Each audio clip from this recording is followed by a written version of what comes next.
15 amazing tourist spots in Manila that you can visit this 2021. The city of Manila is a place that is both old and modern. With its rich history, almost all areas have become great tourist spots in Manila that everyone wants to visit. From the preserved architecture brought by Spanish colonialism to outstanding Filipino culture, Manila has everything you'd ask for. And because these Manila tourist attractions are just so beautiful and very historic, you might think that everything comes at a price. But whether you are on a tight budget or if you're just naturally a sucker for free things, there are tourist spots in Manila that you could actually visit for free. Number 15. Baluarte de Santiago. Intramuros makasaysayang lugar sa Pilipinas. One of the most historical places in Manila is Intramuros. When you see Intramuros, it will have you second-guessing whether you are still in the Philippines because of its cobbled streets and preserved establishments with Spanish-inspired architecture. Among the most popular Intramuros, Manila tourist spots is Baluarte de Santiago. Baluarte de Santiago used to be a drowning chamber during the Spanish era. It was built and designed by the Jesuit priest Antonio Sedano in the late 1580s. Its main feature is the circular dungeon called Fort Nuestra Señora de Guia. Today, Baluarte de Santiago is surrounded by beautiful gardens, adorned with lush plants, pathways, fountain, and an attractive pergola that will remind you of Fantasyland. That is why it has become a popular place for wedding, family parties, and other special occasions. Number 14. Fort Santiago. One of the must-visit places in Manila is Fort Santiago in Intramuros. It is the oldest Hispanic stone fortress in the Philippines. There are calesas or carriage, old dungeons, an old theater, gardens, and more to keep your eyes and ears busy as you take in all the history. The great news here is, the government has opened its dungeons for the public so visitors can explore the dungeons that were used as storage vaults and powder magazines of the Baluarte de Santa Barbara, a stone structure constructed in 1592.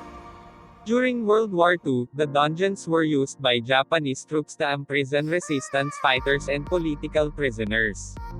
This Manila tourist spot is definitely a must-visit. Number 13. Casa Manila. At Casa Manila, you'll find out how the rich lived during the Spanish era in the Philippines. Its main attraction is a fully furnished home-turned museum that shows how Filipinos lived during the colonial era. While every corner is beautiful and Instagrammable, visitors are not allowed to take photos. When inside, walk only on the carpeted areas so that you do not damage the wooden floors. Of all the luxurious furniture in Casa Manila, the most notable are the toilets.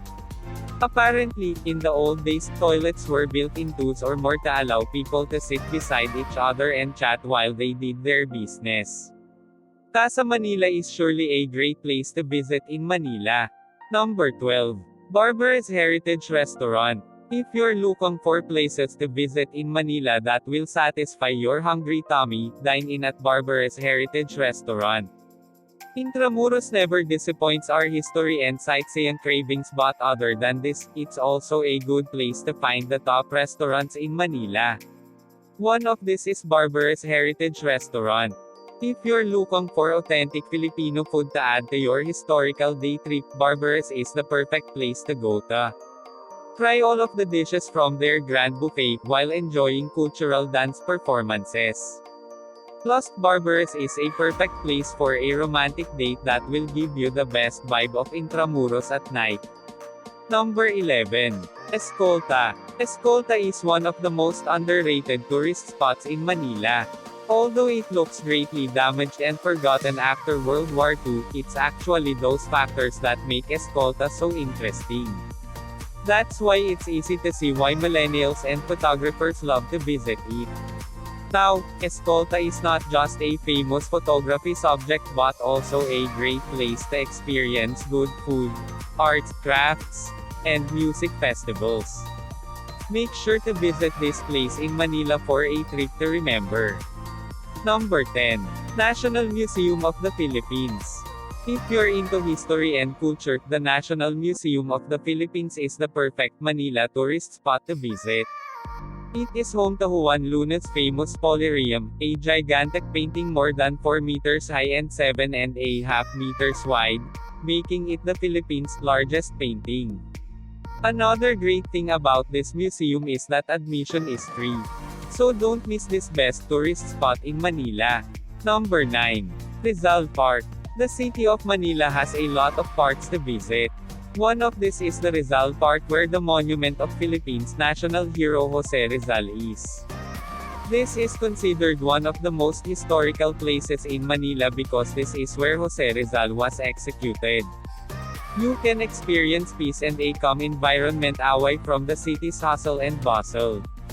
The park has also become a favorite leisure spot in Manila. You can also have a picnic there while enjoying Rizal Park's greenery and calming ambience. Apart from Rizal's monument, there are also artworks and museums, fountains, and other statues found within the park. Don't miss Rizal Park as it's one of the most beautiful Manila tourist attractions. Number 8. Manila Bay Walk. Another most frequented tourist spot near Manila is the Manila Bay Walk in Rojas Boulevard.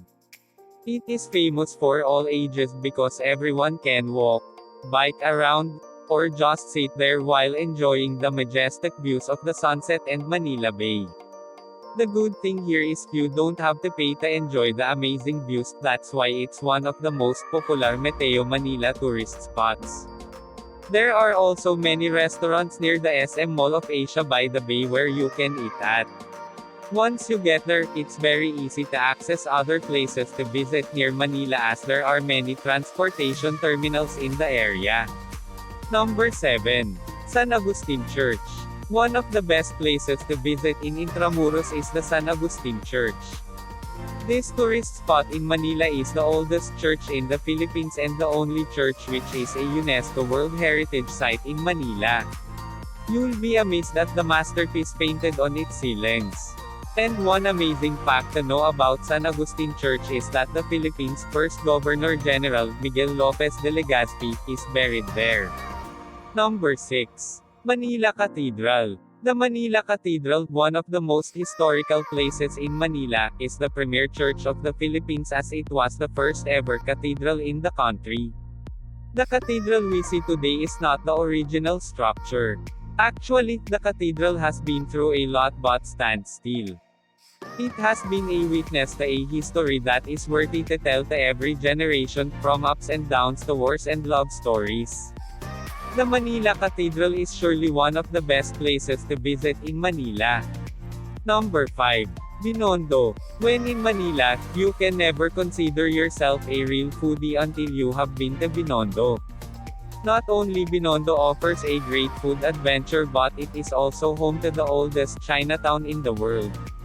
From fried siopaw, dim sum, and roast duck to adventurous eats like frog legs, Binondo has just about everything your tummy could ever crave. Don't miss the beef lamian in Lanjolamin and hakaw in Waying fast food. They're not famous to foodies for nothing, that's why this tourist spot in Manila is a must visit. Number 4. Manila Ocean Park. If you want a sea adventure, why not visit Manila Ocean Park? It is one of the most popular Manila tourist attractions. Manila Ocean Park has regular aquatic performances and chances to get up close to some beautiful tropical fish. Everyone, especially the kids, will love this adventure. Manila Ocean Park also offers one of the most exciting things to do in Manila, the aquanaut experience. It allows you to wear an oxygen-filled space helmet and walk underwater. This ocean park surely is a great place to visit in Manila. Number 3. Dessert Museum. If you're looking for quirky and colorful NCR tourist spots, the Dessert Museum is your best bet where you can have the sweetest trip in Pasay. It consists of 12,000 square feet of dessert play area with 8 mouthwatering themed rooms of sugar-filled happiness. This is the only museum you'll ever slide into. And as you slide and play, you will also be treated to samples of desserts especially created to fit the themed room.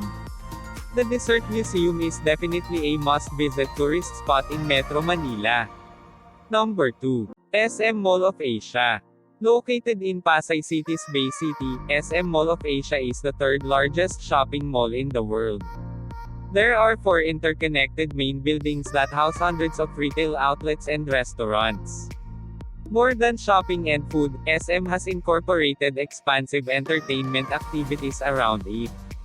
These include an Olympic-sized ice skating rink, an IMAX theater, an entertainment arena, Moai Ferris wheel, Explorium Science Center, and the SMX Convention Center. You can also enjoy a fresh seafood buffet by the bay while watching the sunset. SM MOA is the best place in Manila to experience all things you want: sightseeing, adventure, and food tripping. Number 1. Seaside Dampo. This is the largest seafood place in Manila, can be found in an avenue of hotels, shopping malls, and casinos. This market offers a variety of fresh seafood, where one can shop and have the food cooked in one of the nearby restaurants. Simply choose a restaurant, check their menu for seafood dishes, and decide how you want your dish to be served and prepared.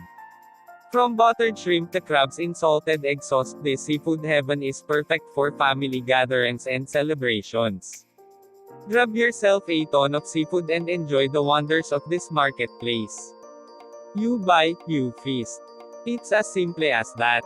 Dampo is not just a tourist spot Metro Manila, but it's also a place where you experience the best seafood in the metro.